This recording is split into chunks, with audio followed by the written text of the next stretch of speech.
নমস্কার, কেমন আছো তোমরা সবাই? সহজ জীবনের রান্নাঘরের আরও একটি ব্লগে তোমাদের স্বাগত জানাই। শুভ সকাল আমার প্রিয় বন্ধুরা। কোচবিহার জেলার ছোট্ট একটা গ্রাম থেকে আমি পিঙ্কি আর আমার ব্লগ চ্যানেলে তোমাদেরকে অনেক অনেক ভালোবাসা জানাই। তো তোমরা যে যেখান থেকে আমার ভিডিওটা দেখছো, আশা করছি সবাই ভালো আছো, সুস্থ আছো, আর আমরাও ভালো আছি।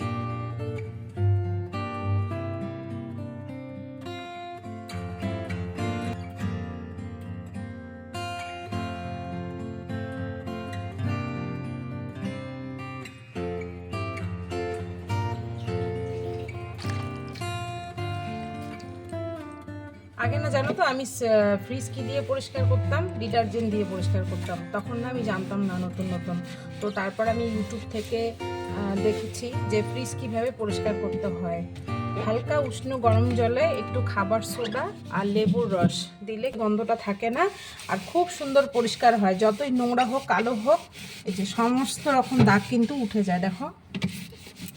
তো এখন কিন্তু আমি অনেক দিন থেকে আমি কিন্তু ফ্রিজ এইভাবে পরিষ্কার করি। এই তালটা অনেক দিন হলো ফ্রিজে রয়েছে বলতে কি রেখেছি। মেয়ে আসবে, মেয়েকে তালের বড়া করে খাওয়াবো, তাই অনেক দিন থেকেই ফ্রিজে আছে। বর তো বলছে যে তালটা হয়তো নষ্টই হয়ে গেছে। তো আমি বলি যে না, তালটা নষ্ট হয়নি, ভালোই আছে। তো মেয়ে আসার একদিন আগে তালের বড়াটা আমি করব, তাই খুব যত্ন করে রেখেছি। আর দেখো, হালকা উষ্ণ গরম জল, খাবার সোডা আর লেবুর রস তোমাদের তো আগে দেখাইনি, তাই ভাবলাম একবার দেখিয়ে দেই। এটা দিয়ে কিন্তু ফ্রিজ সত্যি ভীষণ পরিষ্কার হয়। তোমরা একবার হলেও ট্রাই করে দেখো। যদি তোমরা জানো তাহলে তো করার কোনো দরকারই নেই, আর যদি না জানো তাহলে আমি যেভাবে ফ্রিজ পরিষ্কার করলাম তোমরাও কিন্তু এইভাবে করো। তো ফ্রিজ পরিষ্কার করার পরে আমি কিন্তু 2-3 কোনা লেবু টুকরো দিয়ে দিই, তাহলে মাছ মাংস যতই থাক খারাপ গন্ধ বের হয় না। তো দেখো, ফ্রিজটা কিন্তু একদম চকচকে ধকধকে করে ফেলেছি। এখন আমাদের গ্রামে না বৃষ্টি হলেই খুব সস্তাতে মাছ পাওয়া যায়, জানো। এই যে মাছগুলো দিচ্ছি, এই মাছগুলো কালকে এনেছে অনেকগুলো মাছ। সে কত টাকার মাছ জানো, আমি তো শুনে অবাক হয়ে গেছি। 70 টাকার মাছ, 70 টাকার এরকম মাছ হয় বলো? তবু আবার তাজা, জ্যান্ত মাছ। তো কালকে রাত্রে 1.5 ঘন্টা বসে এগুলো কেটেছি, আর আজকে দেখো আবারও মাছ নিয়ে আসছে। কার মাথাটা গরম না হয় বলো তো তোমরা? এখনো জামা কাপড় ধুই নাই, ভিডিও এডিট করতেছি। আমাকে কি পাগল করবা? আবার 4টার সময় বের হইতে হবে। তো বন্ধুরা, তোমাদের একটা কথা আমি বলবো। কালকে আমার ছেলে বলছিল রাত্রিবেলা, পরশুদিন। তো কালকে আর মনে ছিল না, এতটাই ব্যস্ত হয়ে গেছি। তোমরা তো দেখছো প্রতিটা দিন আমার এই যে সংসারে কাজকর্ম করে তারপরে ওই যে এক্সট্রা ওই কাজ, ওই দায়িত্ব, তো ওইটা করতে করতে মনেই থাকে না। তো ছেলের মুখে একটা কথা শুনবো, তোমরা শোনো, শুনলে হাসবে। তো বলো তো বাবা, কি হয়েছে পরশুদিন? বন্ধুরা, পরশুদিন হয়েছিল যে আমি নর্মাল করেই বলো না। আমি আমি আমি স্কুল বাসে যাওয়ার সময় এমগুলো বসেছিলাম। তো একটা বুড়ো এসে এত যে ঘুম পেয়েছে, আমার উপরে এমন করে শুয়েছিল। আমি ভাবছিলাম প্রেম করতেছে নাকি, ভালোবাসে নাকি আমাকে। কি হাসির কথা ভাই! আমি কাউকেই বলি নাই এই কথাটা। কাকে বলছো তাহলে? কাউকেই বলি নাই, শুধু আমাকে বলছিলা? হ্যাঁ। তো রাত্রেবেলা আমি যখন বাসন ধুচ্ছিলাম তখন আমাকে বলছিল, জানো মা, আজকে যখন স্কুলে যাচ্ছিলাম, গাড়িতে যখন উঠছে, ওঠার পরে একটা বুনু, সকালে যে নার্সারির বাচ্চারা যায়, তো ওদের ওরা যখন গাড়িতে ওঠে তখন ওই বাচ্চারা রিটার্ন আসে, স্কুল ছুটি হয় তখন আসে। তো একটা ছোট্ট বাচ্চা মেয়ে, তো মা রিটার্ন যখন ছুটি তখন কিন্তু যাওয়ার সময়, যাবার সময় না, ওরা তখন আসে।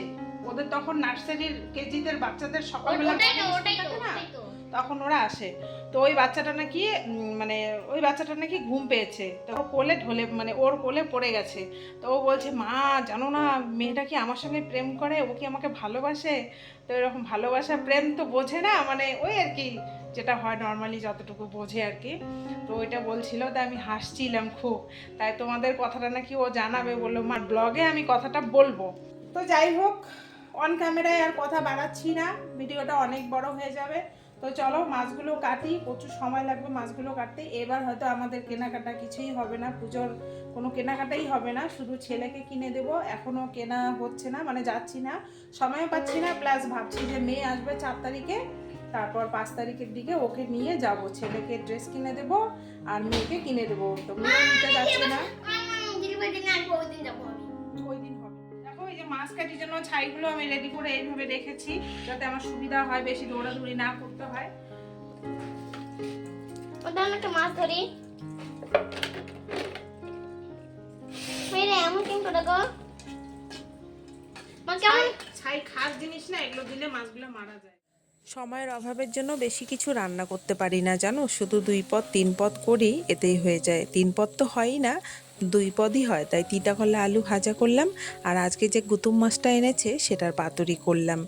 আর পাতুরি খেতে মানে গুতুম মাছের পাতুরি খেতে আমার তো ভীষণই ভালো লাগে। আর একটুখানি চিনি অ্যাড করছি। আর তোমরা তো জানোই পাতুরি কিভাবে করতে হয়, সেটা নতুন করে বলার কিছু নেই। আর রান্নাঘরে জানো কয়েকদিন থেকেই কয়েকদিন কি প্রতিদিনই তো দেখছো তোমরা একটু একটু করে সব পরিষ্কার করছি।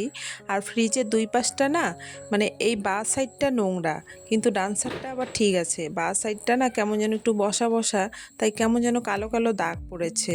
আর ওই কি করব, হালকা উষ্ণ গরম জল আর ডিটারজেন্ট দিয়েই পরিষ্কার করলাম। তো আমার তো চিনমি নেই, তো রান্নাঘরটা ভীষণ তেল ছিটে হয়, তো সেগুলোও আমি ওই একইভাবে পরিষ্কার করলাম। তো অনেক দিন থেকে নোংরা হয়ে গেছে, নিজেরই ঘৃণা লাগছিল। আর ফ্রিজটা এতই নোংরা হয়েছে যে কোনো খাবার রাখতে গেলেও আমার খুব নিজেরই কেমন যেন লাগছিল। তাই ভাবলাম যে না, এই কাজগুলো করতেই হবে, না হলে আর করতে পারবো না পরে। আর যেহেতু পূজার আগে আমরা সব বাঙালিরাই এভাবে ঘর দুয়ার পরিষ্কার করি, তো আমিও করে নিলাম। আর এদিকে দেখো আলমারির কভারটাও খুলেছি, সেটা সকালবেলা ধুয়েছি, অনেক জামা কাপড় ছিল তো সেটা আর দেখাইনি। তো এখন কভারটা লাগিয়ে আমি আজকের ভিডিওটা এখানেই শেষ করব বন্ধুরা। তো তোমাদের আমার ভিডিওটা আজকে কেমন লাগলো অবশ্যই কিন্তু কমেন্টে জানিও। সবাই তোমরা ভালো থেকো, সুস্থ থেকো। দেখা হচ্ছে শিগগিরই পরের কোনো ব্লগে।